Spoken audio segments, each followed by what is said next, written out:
नाशिकच्या इगतपुरी तालुक्यातल्या भावली धबधब्यावर पर्यटकांनी मोठी गर्दी केली। जिल्हा प्रशासनाच्या निर्बंधाची पर्यटकांकडून सर्रासपणे पायमल्ली केली जाते। आढावा घेतलेला शुभम बोडकेनं। नाशिकमध्ये सध्या पावसानं जोर धरल्याचं पाहायला मिळते। मात्र नाशिकच्या इगतपुरी कसरा या ठिकाणच्या निसर्गरम्य वातावरणामध्ये आता सध्या पर्यटक ही मोठ्या प्रमाणात गर्दी करत असताना आपल्याला पाहायला मिळते। मी सध्या नाशिकच्या इगतपुरी तालुक्यातील भावली धरण या ठिकाणी आहे। या भावली धरणाच्या धबधब्यावर आपण बघतोय, आज रविवारचा दिवस असून या ठिकाणी मोठ्या प्रमाणात पर्यटक हे गर्दी करताना पाहायला मिळते आणि मोठ्या प्रमाणात हा धबधबा या ठिकाणी निसर्गाचं सौंदर्य वाढवतोय। त्यामुळे या निसर्गाचा आनंद घेण्यासाठी हे सर्व पर्यटक या ठिकाणी दाखल होत आहे।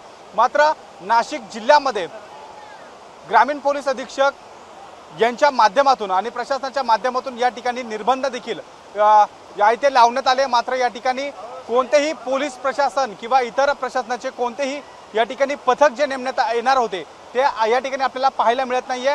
पर्यटक या ठिकाणी आनंद घेत असताना या ठिकाणी आपल्या स्वतःचा जीव देखील धोक्यात घालत असल्याचं आपल्याला या ठिकाणी निदर्शनास येत आहे।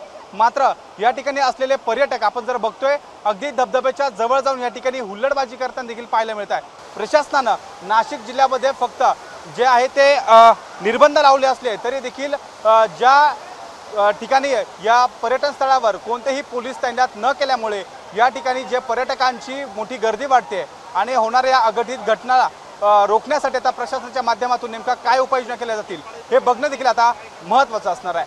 कॅमेरामॅन मयूर बारकेच्या सह शुभम बोडके, एबीपी माझा, भावली धरण, नाशिक। नमस्कार। मन शुद्ध तुझं ही वेगळ्याच प्रकारची मालिका तुम्हा सगळ्यांना खूप आवडली होती। याचा दुसरा सीझन कधी येणार अशी विचारणा झाली। प्रतीक्षा संपली आहे मित्रांनो, येतोय मन शुद्ध तुझंचा दुसरा सीझन। होई मन शुद्ध